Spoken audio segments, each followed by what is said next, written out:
আসসালামু আলাইকুম, ওয়েলকাম সবাইকে লতার রসইতে।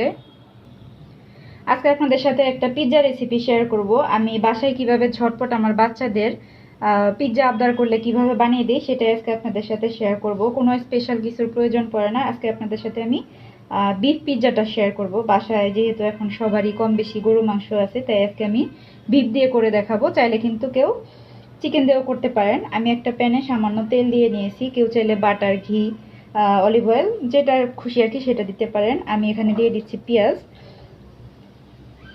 আমার এখানে 1/3 কাপ পরিমাণ পেঁয়াজ রয়েছে। আর আমি পেঁয়াজগুলি কিভাবে কেটেছি আপনারা নিশ্চয়ই দেখতেই পারছেন। চাইলে আপনি আপনার পছন্দ মতো করে কেটে নিতে পারেন। আমি এখানে সরিষার তেলে করছি কাজটা আর কি। পেঁয়াজটা মোটামুটি একটু সফট হয়ে যাওয়া পর্যন্ত ওয়েট করছি। এখানে দিয়ে দিচ্ছি আমি খুবই সামান্য পরিমাণ লবণ। এই লবণ দেওয়াতে পেঁয়াজটা একটু সফট হবে আর কি তাড়াতাড়ি।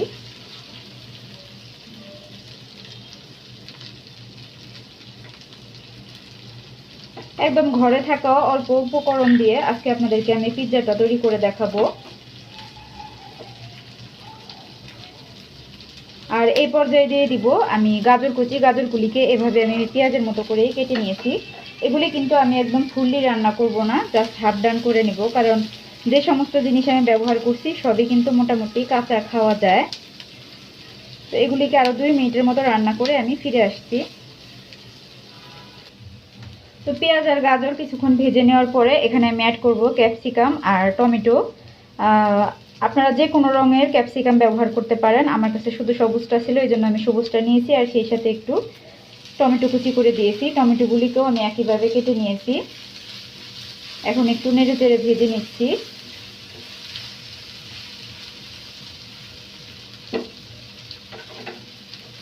এই পর্যায়ে দিয়ে দিব খুবই সামান্য পরিমাণ কালো গোলমরিচের গুঁড়া। এখানে 1/4 চা চামচ পরিমাণ হবে আর কি। এখন গোলমরিচের গুঁড়াটাকে ভালোভাবে মিশিয়ে নিয়ে এখানে আমরা অ্যাড করে দিব বিফ। আর এই পর্যায়ে চুলাটা কিন্তু একদম হাই থেকে কিছুটা কম আছে, একদম লো ফ্লেমে রাখা যাবে না, তাহলে কিন্তু সবজিগুলি থেকে পানি ছেড়ে দিবে। আর এই তো দেখতে পাচ্ছেন বিফগুলিকে আমি আদা রসুন বাটা, জিরা বাটা এবং গরম মশলা বাটা দিয়ে, সেই সাথে পেঁয়াজ বাটা দিয়ে ভালো করে সিদ্ধ করে নিয়েছিলাম। এখন সেই বিফটা এখানে দিয়েছি, ও সাথে কিন্তু আমি একটু হলুদের গুঁড়াও দিয়েছিলাম। ঠিক আছে, বিফটা দিয়ে দিলাম। এখন সবগুলিকে ভালোভাবে সুন্দর করে রান্না করে নিব। এটা অ্যাকচুয়ালি পিৎজার যে পুরটা থাকে, টপিংটা থাকে, সেটাই আর কি, মেইন টপিংটা আর কি।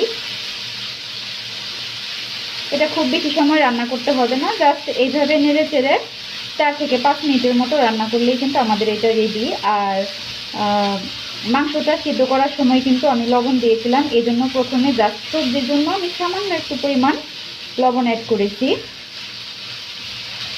ঠিক আছে, 4-5 মিনিট পরে রান্না করে আমি ফিরে আসছি। আমার মাংসগুলি ভেজে নেওয়ার শেষ। নামানোর এই পর্যায়ে আমি দিয়ে দিচ্ছি 1 চা চামচ পরিমাণ টমেটো সস। টমেটো সসটা ভালো করে মিক্স করে কিন্তু আমি এটাকে নামিয়ে ফেলবো, কারণ আমাদের এটা একদম রেডি। এই তো আমার এটা কিন্তু একদম রেডি, মানে পুরোটা। এটাকে আমি একটা প্লেটে ট্রান্সফার করে নিয়েছি। আর দেখুন এটা কতটা সুন্দর আর লোভনীয় হয়েছে। এখন এটা দিয়ে আমি আপনাদেরকে পিৎজা তৈরি করে দেখাচ্ছি। আর পিৎজাটা অবশ্যই চুলাই করে দেখাবো, আজকে ওভেনে নয়। আমি আপনাদেরকে পিৎজাটা চুলাই করে দেখাবো। এই তো স্ক্রিনে দেখতে পাচ্ছেন, এখানে একটা বলে আমি আগে থেকে পিৎজা ডোটা হাফ রেডি করে রাখছিলাম, সেটা এখন আপনাদের সাথে শেয়ার করছি। দেখুন এটা কতটা পারফেক্ট। আমি এটাকে ডিটেলস প্রথম থেকে শ্যুট করিনি, কারণ এই ডিটেলস রেসিপিটা আমার পেজে এবং চ্যানেলে রয়েছে। এটা ডিটেলস রেসিপি আমি আমার চ্যানেলের ডেসক্রিপশন বক্সে এবং পেজের প্রথম কমেন্টে দিয়ে রাখবো, আপনারা চাইলে দেখে নিতে পারেন। আমি ময়দাটা মেখে ভালো করে রেডি করে আমি একটা বন্ধ ওভেনে রেখে দিয়েছিলাম। আপনারা যে কোনো গরম স্থানে রেখে দিতে পারেন। এখন এই ডোটাকে আমি ভালো করে কিছুক্ষণ হাতের সাহায্যে মেখে নিব।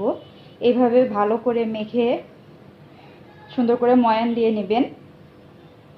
এতে করে আপনার পিৎজাটা কিন্তু একদম পারফেক্ট হবে। আমি 2 হাতের সাহায্যে করছি, আর আমার হাতটা কিন্তু আমি অবশ্যই ভালো করে ওয়াশ করে নিয়েছি। আশা করছি কেউ কিছু মনে করবেন না। তো এইভাবে আমি ভালো করে মেখে ফিরে আসছি। আর আমার রেসিপিটা যদি ভালো লাগে তাহলে কিন্তু আমার চ্যানেলটাকে অবশ্যই সাবস্ক্রাইব করবেন, সেই সাথে আমার পেজটাকে ফলো দিয়ে রাখবেন। আর যারা অলরেডি কাজটা করেছেন সবাইকে অসংখ্য ধন্যবাদ।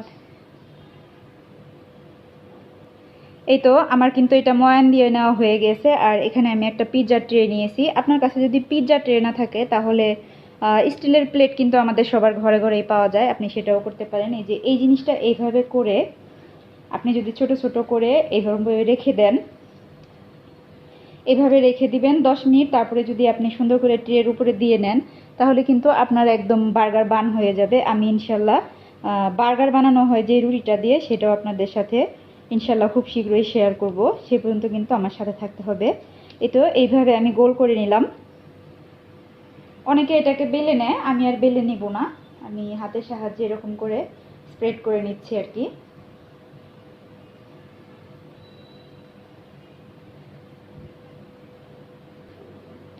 এই তো আমি কিন্তু এটাকে খুব সুন্দর করে হাতের সাহায্যে এভাবে ছড়িয়ে নিয়েছি। আর পাশ থেকে এইভাবে একটু আঙ্গুল দিয়ে চেপে চেপে একটু উপরে উঠিয়ে দিবেন, কারণ এই এই এই পোর্শনটা কিন্তু একটু ফুলে উঠবে, ঠিক আছে? আমি এখন আর ভিডিওটা কাটবো না, আপনাদের সাথে ডিটেলস শেয়ার করছি। এখন কাঁটা চামচের সাহায্যে খুব সুন্দর করে এভাবে করে দিচ্ছি, এতে করে বাবলসটা এখান দিয়ে বের হয়ে যাবে, নয়তোবা কিন্তু একদম এটা নান রুটির মতো ফুলে যাবে। আর এই ডোটা দিয়ে কিন্তু আপনারা চাইলে নান রুটিও বানিয়ে নিতে পারবেন। এই তো আমি সম্পূর্ণ রুটিটা কিন্তু এভাবে কাঁটা চামচের সাহায্যে করে নিয়েছি। লাস্টে আবার একটু হাত দিয়ে আমি এভাবে উঠিয়ে নিচ্ছি। আমি আসলে চেষ্টা করি বাইরের খাবারটা অ্যাভয়েড করে বাচ্চাদের ঘরে তৈরি করে দিতে, এতে করে জিনিসটা হেলদিও থাকে আর হাইজিনও মেনটেন করা যায়। এখন এখানে আমি দিয়ে দিচ্ছি টমেটো সস। আমার ঘরে পিৎজা সসটা শেষ, তো আমি টমেটো সসই দিচ্ছি। টমেটো সসটা দিয়ে আমি চারপাশে একটু সুন্দর করে মাখিয়ে নিচ্ছি। এই টমেটো সসটাকে আমি যে চারপাশ দিয়ে একটু লাগিয়ে দিচ্ছি, এতে করে কিন্তু কালারটা সুন্দর আসবে।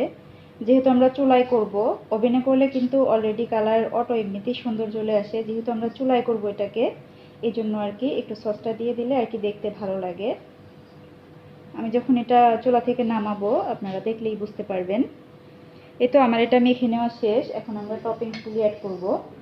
প্রথমে এখানে আমি দিয়ে দিচ্ছি কিছুটা চিজ নিয়েছি, মোজারেলা চিজ আমি গ্রেট করে নিয়েছি। আপনাদের যে ব্র্যান্ডের চিজ ভালো লাগে আপনারা সেটাই দিবেন। আমি একটু বেশি চিজ দিয়ে পিৎজাটা করব, কারণ আমি নিজে এবং আমার বাচ্চারা কিন্তু চিজটা ভীষণ পছন্দ করে। আমার মনে হয় চিজটা কম বেশি সবাই খুব পছন্দ করে। এখন দিয়ে দিচ্ছি সেই যে মাংসের ইয়াটা পুরটা আগে থেকে তৈরি করে রাখা, সুন্দর করে ছড়িয়ে দিয়ে দিচ্ছি। মাংসগুলিকে দিয়ে নেওয়ার পরে আমি এখানে আবারও একটু চিজ দিয়ে দিচ্ছি। এই পর্যায়ে অল্প করে দিব চিজটা আর কি, আমি 3টা লেয়ারে চিজ দিব। আর এখানে আমি দিয়ে দিচ্ছি অরিগানো। পরবর্তীতে আমরা আরও অরিগানো অ্যাড করব। এখন এখানে আমি দিয়ে দিচ্ছি ক্যাপসিকামগুলিকে সুন্দর করে সাজিয়ে দিচ্ছি। ক্যাপসিকাম কেউ পছন্দ না করলে স্কিপ করতে পারেন, তবে আমার মনে হয় ক্যাপসিকাম পিৎজাতে সবাই পছন্দ করে।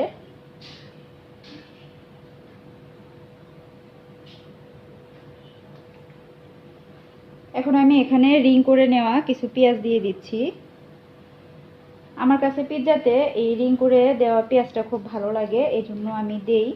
কারো ভালো না লাগলে স্কিপ করবেন, মানে আপনার কাছে যেটা ভালো লাগে আপনি শুধু মানে সেটাই ইউজ করবেন, কোনো সমস্যা নেই।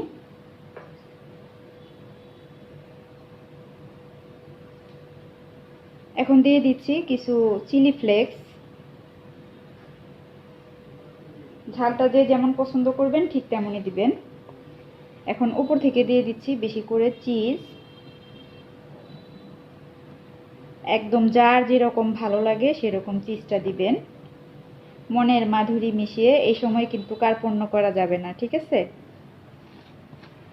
এই সময় একদমই কার্পণ্য করা যাবে না। যাই হোক, এখন এটা কিন্তু আমার চুলায় দেওয়ার জন্য একদম রেডি। আর জাস্ট একটা উপাদান দিব, সেটা হচ্ছে আবারও একটু অরিগানো দিয়ে দিচ্ছি উপর থেকে। আর এই তো আবারও একটু দিয়ে দিচ্ছি ক্যাপসিকাম।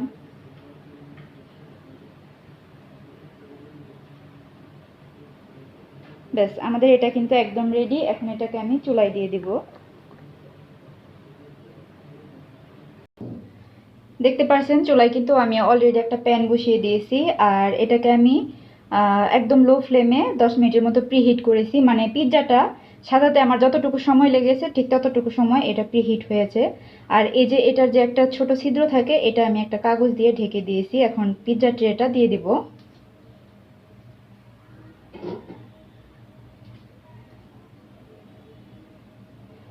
আর এই কাজটা কিন্তু সাবধানের সাথে করতে হবে। পিৎজাটা চুলায় দিয়ে দিয়েছি। এই পর্যায়ে আমি ঢাকনা দিয়ে ঢেকে অপেক্ষা করব 20 থেকে 25 মিনিটের মতো। বড় জোর 30 মিনিটের মতো লাগবে, এর চাইতে বেশি লাগবে না, যেহেতু পিৎজার ক্রাস্ট মানে রুটিটা আমি একটু পাতলা করে দিয়েছি। তো 30 মিনিট পরে পিৎজাটা হয়ে যাওয়ার পরে আমি আপনাদের সাথে শেয়ার করব। যেহেতু ভিডিওটা অনেক বড় হয়ে গিয়েছে, এই পর্যন্তই রাখলাম আমি ভিডিওটা। পিৎজাটা রেডি হয়ে যাওয়ার পরে আমি আপনাদের সাথে ছোট্ট একটা ভিডিও আবার শেয়ার করব আমার পেজে আর চ্যানেলে। অবশ্যই সেটা দেখবেন। সবাই অনেক বেশি ভালো থাকবেন। আল্লাহ হাফেজ। আসসালামু আলাইকুম।